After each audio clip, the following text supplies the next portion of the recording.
Okey, baik bertemu kembali untuk pengetahuan anda semua hari ini di slot pertama Suara Saat Pagi Malaysia. Kita nak bercakap berkenaan EIA dan pembangunan negara untuk pengetahuan anda semua. EIA ni ataupun kita panggil sebagai Environmental Impact Assessment, ini merupakan satu kajian untuk mengenal pasti, meramal dan juga menilai dan juga mendapatkan informasi melalui komunikasi dibuat terhadap pihak-pihak yang terlibat. Jadi hari ini kita bawakan seorang individu untuk kita bercakap berkenaan dengan Environmental Impact Assessment ini. Selamat pagi diucapkan kepada Dr. Nur Hazni Matsari selaku Timbalan Ketua Pengarah Pembangunan Jabatan Alam Sekitar.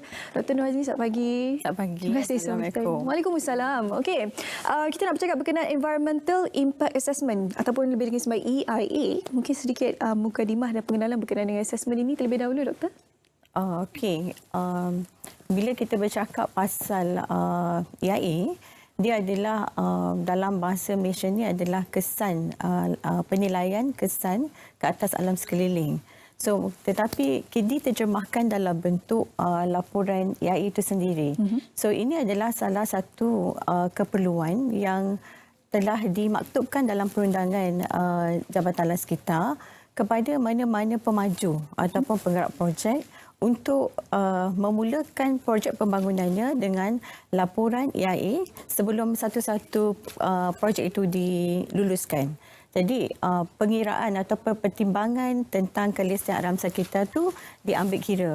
Jadi ia adalah di bawah Jabatan Alam Sekitar dan kita tahu ini adalah satu aspek kehendak perundangan di bawah Seksyen 34A Akta Kualiti Alam Sekeliling.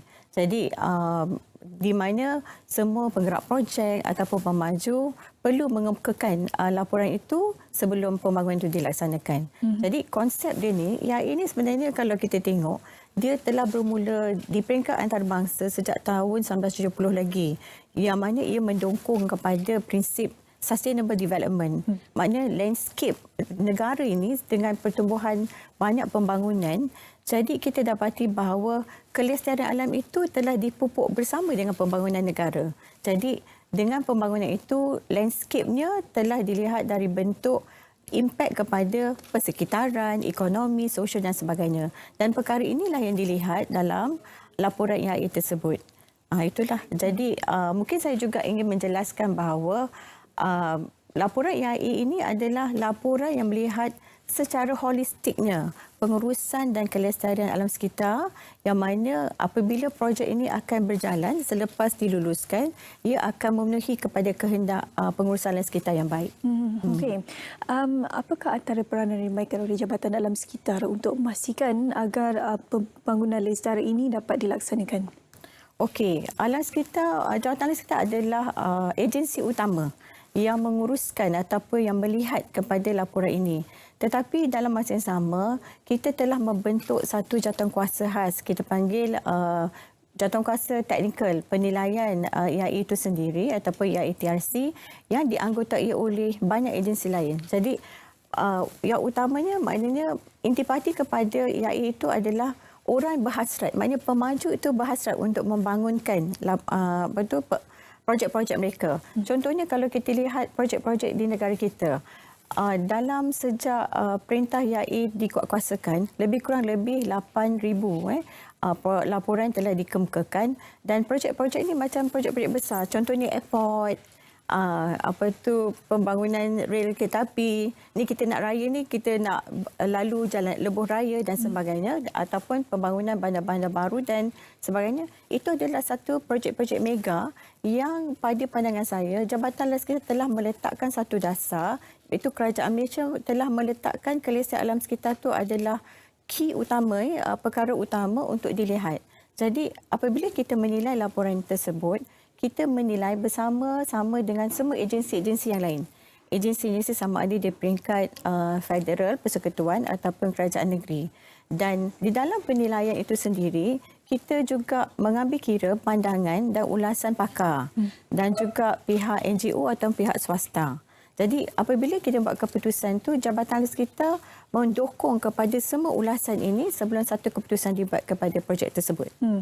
Antara bentuk-bentuk penilaian yang akan dibuat untuk projek-projek mega ini, kalau doktor boleh perincikan dengan lebih lanjut. Okey.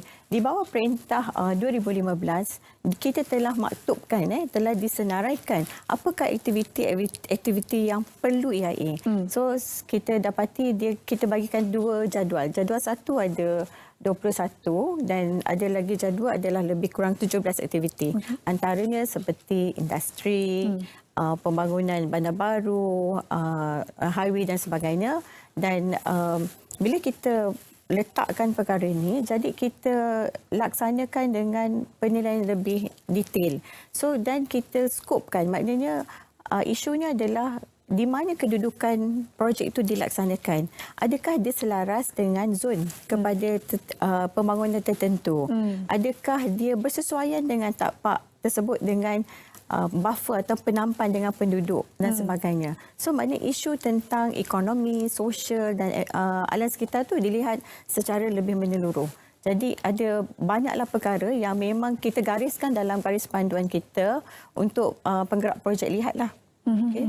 Jadi antara kaki tangan yang terlibat sewaktu penilaian, saya yakin bukan pihak Jabatan Alam Sekitar saja, akan ada pihak-pihak lain yang turut datang untuk memantau dalam sudut penilaian dan sebagainya.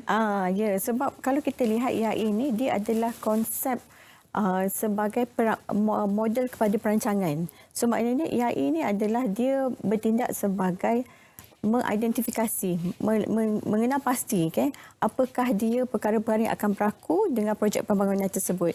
Dan dia ada elemen ramalan dan mengenal pasti apakah kesan kepada kawasan tersebut. Jadi dia lebih kepada elemen perancangan. Jadi apabila kita melihat dia sebagai bentuk perancangan, sudah pasti perkara berkaitan dengan agensi perancangan juga ada. Dan yang selain daripada JAS, kita juga ada beberapa agensi utama yang membantu. Sama ada kerajaan negeri yang pihak meluluskan projek akhir pembangunan tersebut, dan di samping itu ada NGO, kumpulan pakar yang menasihat kita macam saya cakap tadi, selain daripada agensi-agensi utama yang lain. Tetapi selepas projek itu diluluskan, ada satu keperluan yang mana pihak penggerak projek itu perlu mengadakan satu jawatan, iaitu environmental officer, untuk menentu pasti dan menterjemahkan semua kelulusan-kelulusan alam sekitar itu kepada operasi mereka supaya pencemaran ataupun pengurusan alam sekitar itu dilaksana dengan sebaiknya. Yalah, sebab kadang-kadang sebelum memulakan projek, mungkin pihak penggerak projek melaksanakan ataupun meyakinkan pihak Jabatan Alam Sekitar untuk melakukan pembangunan yang pastinya mengikut ciri-ciri ataupun penilaian yang akan. Tapi kita tak tahu kan, selepas projek itu jalankan mungkin akan ada perubahan dan sebagainya yang kita mungkin ataupun pihak penggerak projek terlepas pandang dan sebagainya. Jadi apa yang perlu mereka lakukan untuk memastikan agar perubahan tersebut selari dengan garis panduan yang ditetapkan oleh di bawah EIA ini? Apabila kita telah beri kelulusan, kita selalu sertakan sekali dengan syarat-syarat. So syarat-syarat itu adalah menetapkan, kebanyakan adalah syarat-syarat tentang peraturan-peraturan di bawah Jabatan Alam Sekitar. Dan di bawah Jabatan Sekitar kita membuka banyak klinik untuk mereka faham tentang peraturan-peraturan tersebut.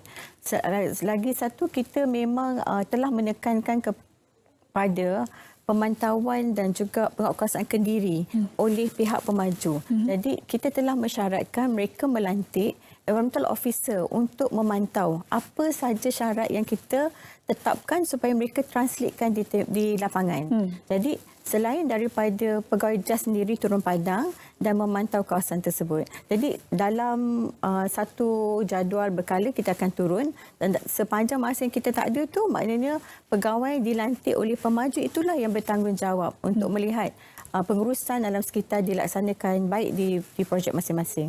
Okey, apakah tindakan yang diambil sekiranya mereka tidak mematuhi segala syarat ataupun garis panduan tersebut? Okey, kita kan agensi penguatkuasa. Jadi bila kita menjadi agensi penguatkuasa, maknanya ada perkara yang perlu dikuatkuasakan. So, jadi kita tengok sekiranya ada kesalahan di peringkat syarat-syarat kelulusan yang kita berikan, maknanya ada sedikit tindakan perundangan yang boleh kita ambil. Jadi dan sekiranya macam sesuatu perkara itu sangat serius, pencemaran telah berlaku dan sebagainya, to the extent kita memang pernah mengenakan tindakan berhenti kerja kepada projek tersebut untuk berhentikan dahulu sehingga langkah-langkah remedi dilaksanakan sebelum projek itu dapat diteruskan. Okey. Ini adalah satu tindakan yang tegas ya. Sebabnya kalau projek itu tidak dapat dilaksanakan mengikut tarikh yang ditetapkan, ini akan bawa kerugian kepada pihak pemaju. Ya, Jadi kita tidak mahu ada proses yang boleh menyebabkan kelewatan terhadap projek yang dilaksanakan tersebut ya. Setakat ini kalau boleh kongsikan antara projek-projek yang sudah pun melalui laporan EIA ni di Malaysia? Okey, kalau kita ikut statistik kalau kita lihat sejak perintah EIA itu kita telah kuatkuasakan sejak 1987 sehingga kini kita dapati lebih kurang 8,000 laporan yang kita terima. So dia memberi satu indikator kepada kita bahawa ini adalah projek pembangunan negara yang telah mendapat injection kelestarian alam sekitar. So bermakna kita patutnya berpuas hati dari segi faktor alam sekitar, keseimbangan alam sekitar telah dimasukkan, disuntikkan dalam pembangunan negara dan dilihat oleh semua pihak berkepentingan. Okay. Tetapi daripada 8,000 itu, lebih kurang 6,114 laporan kita luluskan. Bermakna ada juga projek yang kita tidak lulus kerana dia tidak selaras dengan laporan pemajuan persekitaran yang telah diluluskan. Jadi daripada 6,000 tersebut, antaranya seperti lapangan terbang. So kita ada banyak lapangan terbang yang besar-besar kan, dan kita ada jajaran lebuh raya daripada timur dan barat sampai ke selatan, dan kita juga ada banyak pembangunan kawasan-kawasan industri yang memang tertakluk kepada Jabatan Alam Sekitar dan juga melibatkan loji-loji pelupusan sampah, loji-loji kitaran pemberian kembali kepada buangan-buangan berbahaya dan sebagainya, itu juga tertakluk kepada Jabatan Alam Sekitar. Okey, kita nak cakap berkenaan dengan keadaan alam sekitar ni, kita tak boleh nak predik ataupun merancang bagaimana perubahan alam sekitar dan sebagainya. Kita hanya mampu untuk melaksanakan program-program mungkin boleh membantu atau mengurangkan kesan bencana alam dan sebagainya. Jadi adakah syarat-syarat di bawah EIA ini akan berubah dari semasa ke semasa mengikut situasi ataupun perubahan iklim, perubahan keadaan geografi di Malaysia dan sebagainya? Syarat ini akan kekal sebab dia termaktub kepada apa yang telah declare dalam laporan mereka. Dan dalam elemen laporan tersebut ada elemen pemodelan kepada ramalan tersebut. So jadi selalunya apa yang diperakukan dalam laporan itu, syarat itulah yang perlu mereka laksanakan. Tetapi sekiranya ada sedikit pindaan kepada suasana semasa, pindaan-pindaan itu memang boleh dibuat dengan Jabatan Alam Sekitar. Maksudnya dia masih lagi bersifat dinamik. Bersifat dinamik. So dah melihat tentang kadang-kadang ada keperluan perubahan peraturan baru, pengetatan syarat kepadanya dan sebagainya, kita boleh kenakan. Okey. Jadi di mana sebenarnya pihak penggerak ataupun penggerak projek ataupun pemaju ini ingin mendapatkan ataupun mengetahui apakah garis panduan yang mereka perlu mematuhi? Contohnya kita ada pihak pemaju yang baru, memerlukan perniagaan mereka dan sebagainya. Mungkin mereka tidak berapa mengetahui dengan lebih jelas berkenaan dengan panduan-panduan di bawah laporan EIA ini. Boleh kongsikan? Okey. Ini semua boleh dilihat di bawah portal Jabatan Alam Sekitar. So dan boleh melawatilah kepada portal Jabatan Alam Sekitar. So di dalam itu dia menggariskan banyak garis panduan berkaitan dengan EIA ini. Kita ada 3 ataupun 4 garis panduan yang kita bentukkan. So yang mana kita ada tentang garis panduan penempatan industri dan garis panduan untuk EIA itu sendiri kita ada. Dan dua-dua garis panduan ini kita sedang semak. Di samping itu juga semua aktiviti-aktiviti yang kita senaraikan dalam perintah EIA itu ada garis panduan tambahan yang memperjelaskan tentang bagaimana mereka boleh buat. Jadi itu memang tak ada masalah dan in fact mereka boleh datang kepada Jabatan Sekitar untuk mendapat nasihat tersebut. So dalam masa yang sama, apabila pemaju atau penggerak projek ini nak buat laporan dia, sudah tentu dia akan melantik juruperunding. So juruperunding inilah akan bertindak mediator ataupun ejen yang menterjemahkan semua laporan yang mereka tidak tahu kepada mereka. Dan juruperunding ini juga yang melakukan kajian.